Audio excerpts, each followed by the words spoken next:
السلام عليكم ورحمة الله وبركاته. اللهم صل وسلم وبارك على سيدنا محمد. أهلا بيكم تانية إعدادي. النهاردة هنحل امتحان 13 محافظة السويس صفحة 176 دراسات بكتاب الامتحان. أولا معانا الجغرافيا. أمامك خريطة للوطن العربي، اكتب مدلول الأرقام التي عليها. رقم واحد معانا على الخريطة المحيط الهندي، يبقى رقم واحد المحيط الهندي. اتنين جبال أطلس. اتنين جبال ايه؟ أطلس. تلاتة مضيق السهم بيشاور على هرمز. رقم أربعة إقليم مناخي. إقليم مناخي طبعا المداري. رقم خمسة معانا على الخريطة دولة العراق. رقم ستة، فين ستة؟ هنا اهو البحر المتوسط. يبقى رقم واحد معانا على الخريطة المحيط الهندي، رقم اتنين جبال أطلس، رقم تلاتة مضيق هرمز، رقم أربعة إقليم مناخي المداري، رقم خمسة دولة العراق، رقم ستة البحر المتوسط. بما تفسر للوطن العربي أهمية حضارية. الإجابة فوق يا حبايبي. بسبب قيام العديد من الحضارات على أرضه، مثل الحضارة المصرية القديمة، وحضارة بلاد العراق القديم، وحضارات بلاد اليمن، وحضارات بلاد الشام. السؤال اتنين، ارتفاع نسبة الإعالة في الوطن العربي.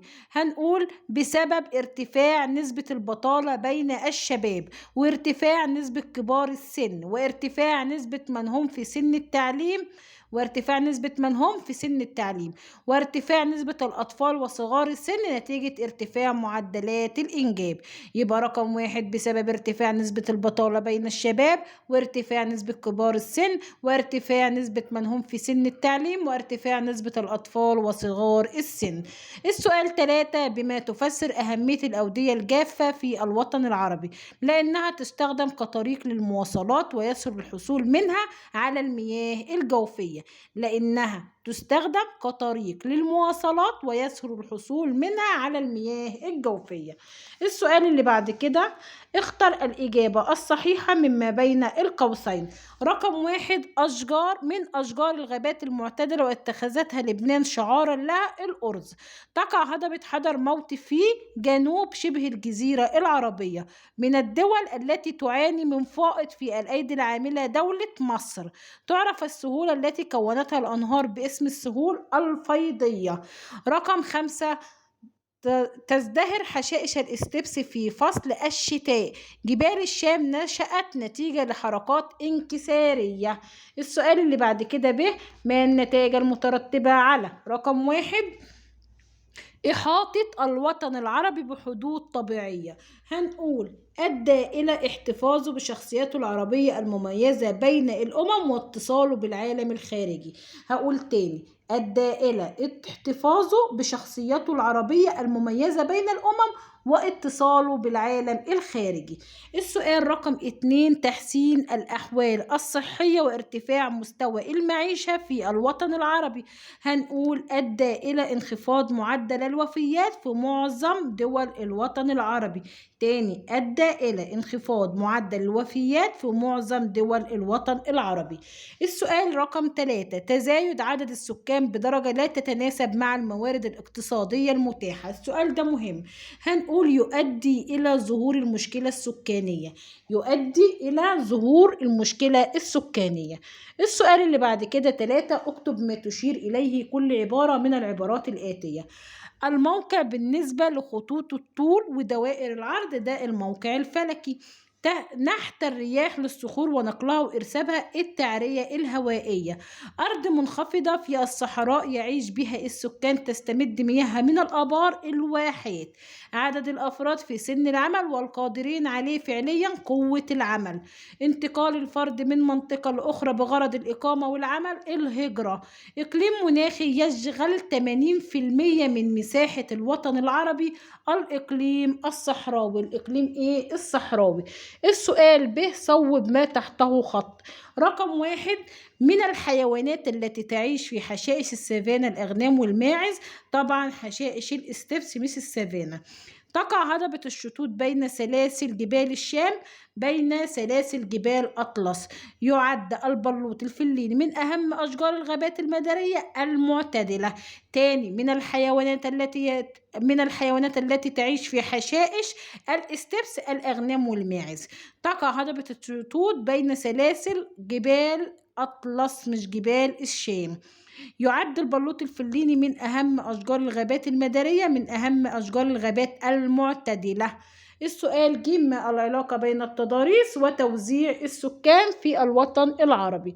هنقول، خليكم معايا يا حبايبي، يتركز في المناطق السهلية للقيام الزراعي ويقل فوق المرتفعات. تاني، يبقى ما العلاقة بين التضاريس وتوزيع السكان في الوطن العربي؟ هنقول من حيث انهم بيتركزوا فين ويقلوا فين. هنقول يتركز السكان في المناطق السهلية لقيام الزراعة ويقل السكان فوق المرتفعات. نكتفي بالإجابة لحد كده، وبكده هتاخد درجتك كاملة إن شاء الله. ثانيا، التاريخ. رقم 4: إلى من تنسب الأعمال الآتية؟ تولى رعاية الرسول صلى الله عليه وسلم عليه الصلاة وأفضل السلام بعد وفاة جده عمه أبو طالب. أشار على الرسول صلى الله عليه وسلم بحفر خندق سلمان الفارسي. انتصر على الفرس في معركة القادسية عام 15 هجرية سعد ابن أبي وقاص. أنشأ أول أسطول بحري إسلامي عثمان ابن عفان. كان أول سفير في الإسلام مصعب ابن عمير. كلفوا الرسول صلى الله عليه وسلم برعي الأغنام حول الغار ليخفي أثرهم أثناء الهجرة إلى يثرب. مين يا حبايبي اللي خفى أثرهم أثناء الهجرة إلى يثرب؟ عامر ابن فهيرة. يبقى مين اللي كلفوا الرسول صلى الله عليه وسلم عليه الصلاة والسلام برعي الأغنام حول الغار ليخفي أثرهم أثناء الهجرة؟ عامر ابن فهيرة. السؤال ب: ما النتائج التي ترتبت على إيذاء قريش للرسول صلى الله عليه وسلم وأصحابه؟ السؤال ده في غاية الأهمية. هنقول أمر الرسول صلى الله عليه وسلم أصحابه بالهجرة إلى الحبشة. يبقى رقم 1: أمر الرسول صلى الله عليه وسلم أصحابه بالهجرة إلى الحبشة.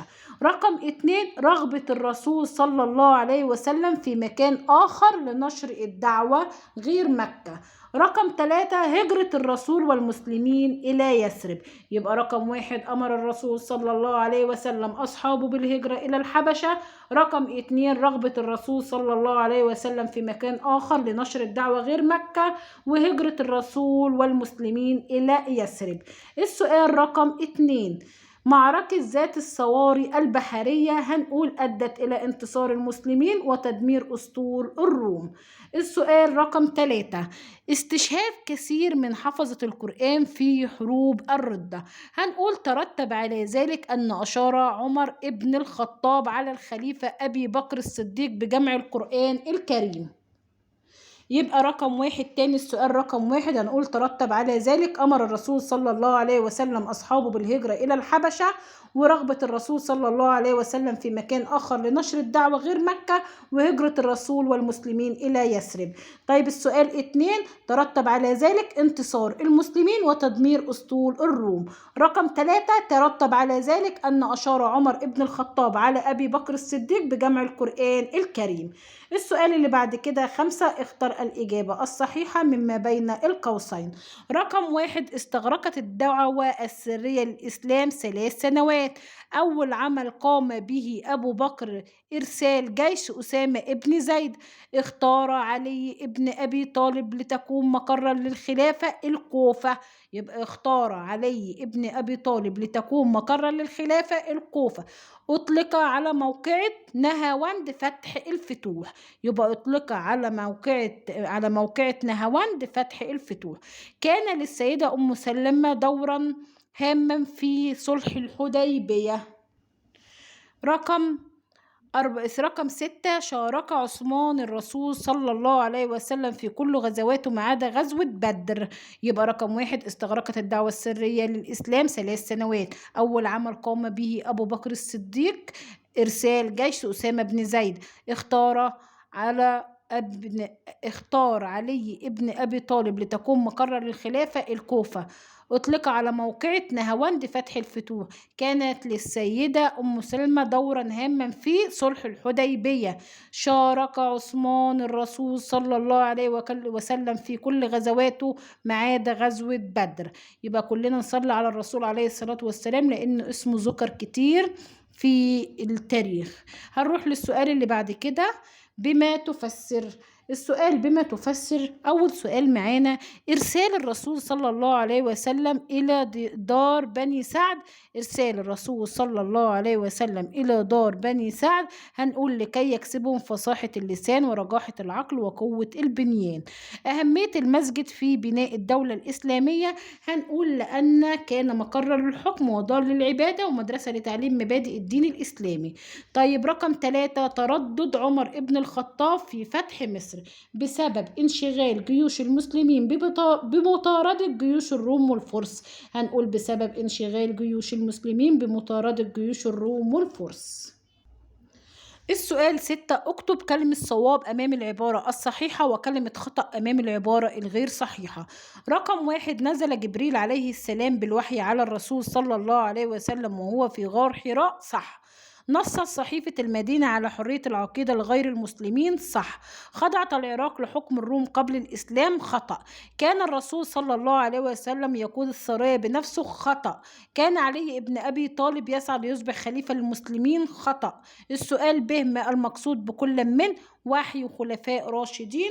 هقول جاوب على السؤال ده مع بعض، خليكم معايا.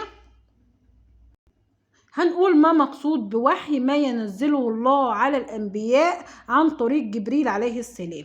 يبقى ما ينزله الله عز وجل على الأنبياء عن طريق جبريل عليه السلام.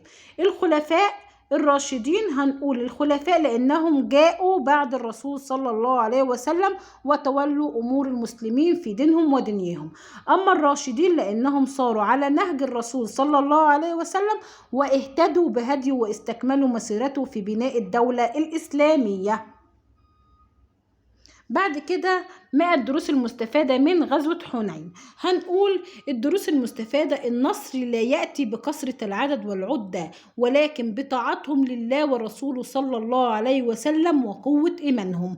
وبكده يا حبايبي نكون خلصنا. تمنياتي لكم بالنجاح والتوفيق، وربنا ينجحكم جميعا يا سنة تانية، ويا رب أكون أفدتكم حتى لو ب1%. ولو كنتوا استفدتم من الفيديو ما تنسوش الاشتراك في القناة والدعم باللايك وتفعيل زر الجرس. الاشتراك في القناة وتفعيل زر الجرس هيفيد حضرتك بان اي فيديو انزله هيصلك بيه اشعار ان شاء الله. واللايك علشان خاطر انت استفدت، الفيديو بيرفع، اللايك بيرفع الفيديو على القناة، انت استفدت زميلك يستفاد. مع السلامة بناتي واولادي الاعزاء، ان شاء الله اشوفكم على خير في فيديو جديد.